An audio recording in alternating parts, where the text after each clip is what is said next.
teacher. Now I'd like to give the floor to Professor Wang. China is watching at all this from far away, but also from the very heart of from the crux of global economy. Because no matter what happens where, China as the major economy, deeply integrated in the global economy, experiences all these waves of that have their effect on you. So what are you experiencing? Many thanks, Vada Club, for having me again.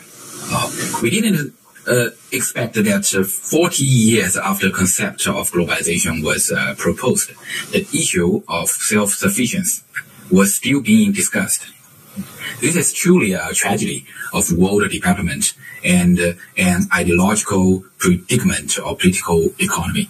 Because under the theoretical logic of political economy, through social division of labor and cooperation, the continuous growth of the socialized production will inevitably break through the boundary of a country and form a large world market.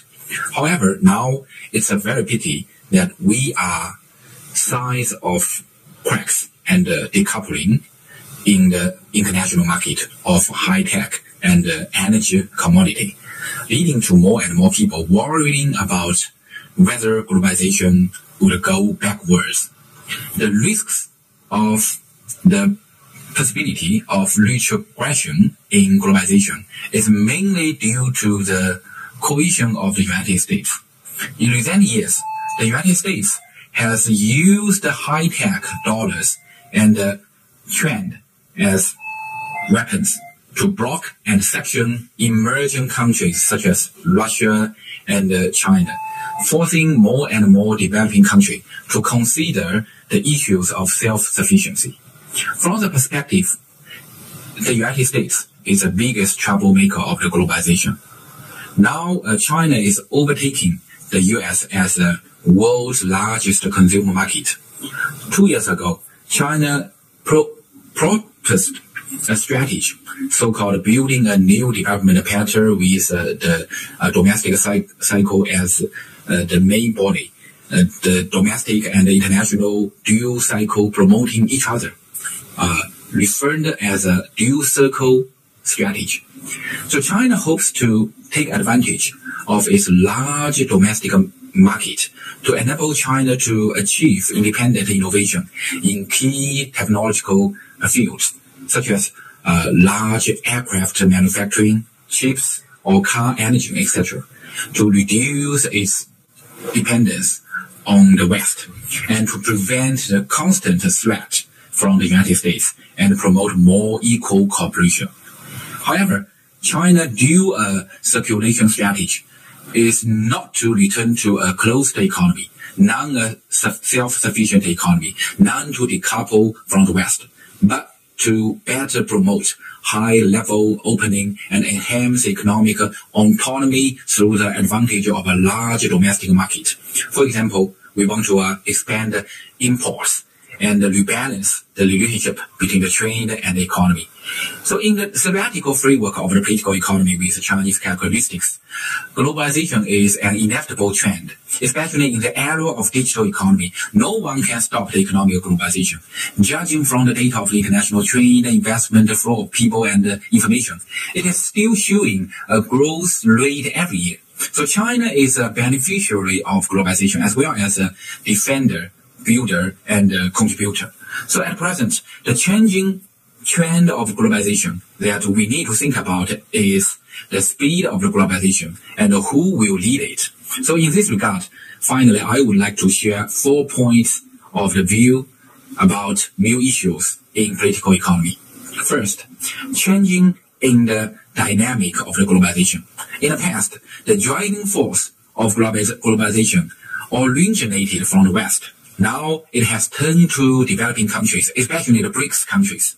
In 2021, the BRICS countries grew by 7.6% year-on-year, which is higher than the global average growth rate of 5.5%. The contribution of BRICS growth to the world has exceeded 15% for 10 consecutive years in the past. The growth rate of R&D investment, service trade, and infrastructure investment in emerging countries is higher than that of the Western countries. So various data shows that the BRICS countries are becoming a new locomotive of globalization.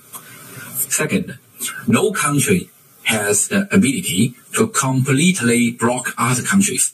At present, I think the Western strategy of Section Russia has failed. In the past 40 years, sanctions have not crushed Iran and North Korea. None can they contain the development of China and Russia. Sanctions only expose the selfishness of the West and force emerging economy to pay more attention to self-sufficiency in technology and finance. From this perspective, so-called Western centrism will come to an end.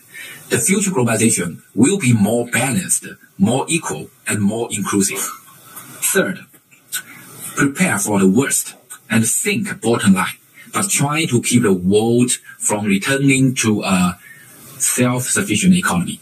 So in recent years, closed, confrontational, and powerful political forces have emerged in the international order.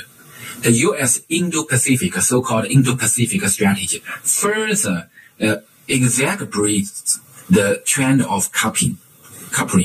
So at present, we need to work hard to prevent decoupling, to prevent a new world war, and to resist the repression of the United States hegemony. In this regard, emerging economy must promote localized substitution in key technology and achieve necessary food and energy reserve independence. And at the same time, it is necessary to maintain the middle growth rate in terms of international cooperation in people, investment, and trade. Finally, the fourth, it is necessary to have a broad vision, prevent future disasters on Earth, and explore a wide universe. One of the neglected reasons for the current tension between the major powers now is limited global resources. The Earth's resources are not enough to support the model life of the 8 billion people. The country's goal of competing for resources should turn to a wide universe and higher technological fields.